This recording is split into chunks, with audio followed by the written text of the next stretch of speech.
이순신 장군 사즉생 생즉사 인용한 친일 본색 윤석열. 이후 에디터. 생즉사 사즉생의 정신으로 우리가 강력히 연대해 함께 싸워나간다면 분명 우리의 자유와 민주주의를 지켜낼 수 있을 것이다.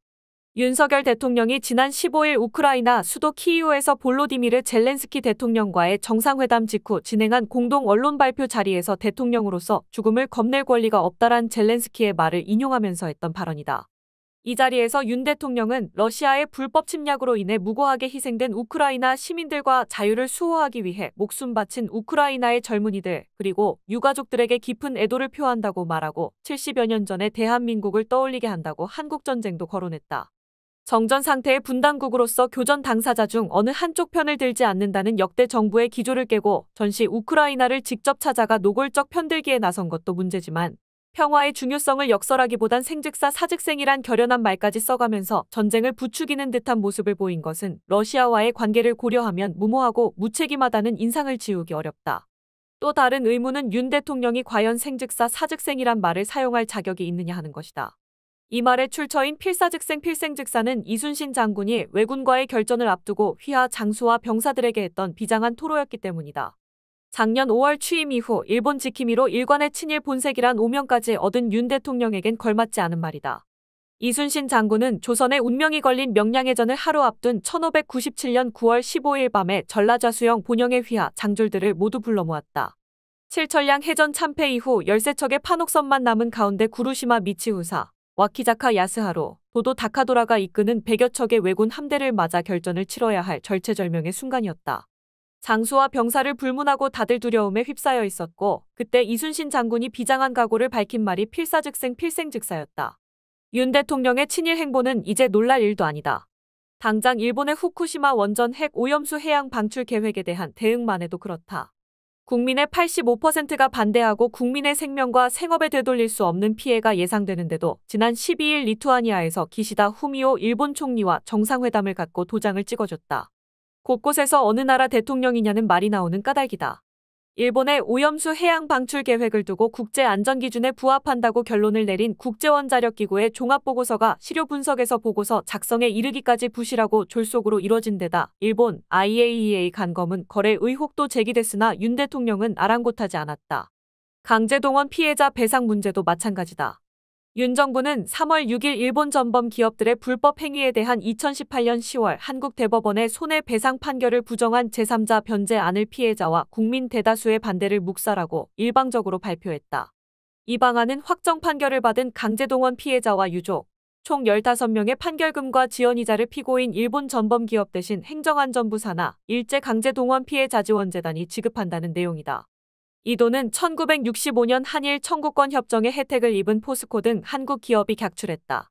윤 대통령은 열흘 뒤인 3월 16일 도쿄에서 열린 한일 정상회담에서 구상권 포기마저 약속했을 정도로 처음부터 끝까지 굴욕적 굴종적 자세를 보였다. 그 후 윤 정부는 지금까지 제3자 변제 해법을 거부해온 양금덕 할머니와 이춘식 할아버지 등 피해자 4명의 의사를 무시한 채 기습적으로 법원의 판결금 공탁 신청을 밀어붙였으나 지난 4일 광주지방법원의 불수리 결정을 포함해 법원에서 제동이 걸린 상태다. 윤 대통령이 본격적으로 커밍아웃한 계기는 3.1절 기념사였다. 윤 대통령은 유관순 기념관에서 열린 제104주년 3.1절 기념식에 참석, 기념사를 통해 군대 위안부와 강제징용 등 일제 식민지 과거사나 부당한 독도, 영유권 주장 등 일본의 역사, 왜곡 문제를 일절 언급하지 않은 채 한국민을 비하하고 일본의 군국주의 움직임에 면죄부를 준 듯한 발언을 쏟아냈다.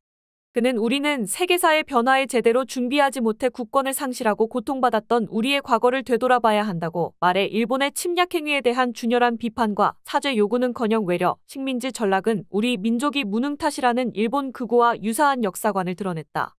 또한 윤 대통령은 한 세기가 지난 지금 일본은 과거의 군국주의 침략자에서 우리와 보편적 가치를 공유하고 안보와 경제, 글로벌 어젠다에서 협력하는 파트너가 되었다고 주장했다.